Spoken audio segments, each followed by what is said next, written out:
وصلوا للموبايل، وصلوا للموبايل. ارمي بسرعة في الماء التلج مش هيعرفوه. لقينا الموبايل يا ريس، لقينا الموبايل. ازاي؟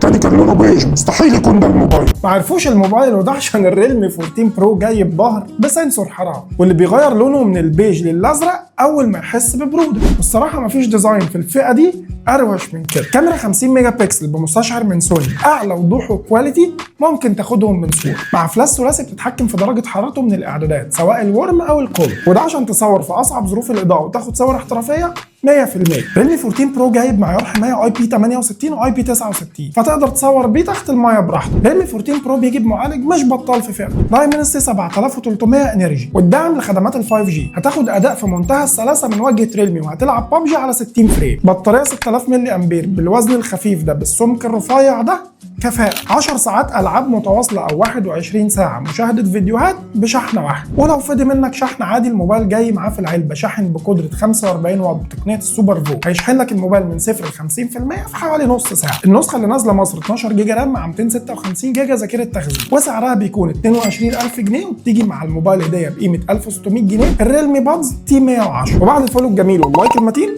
استنى الفيديو الجديد.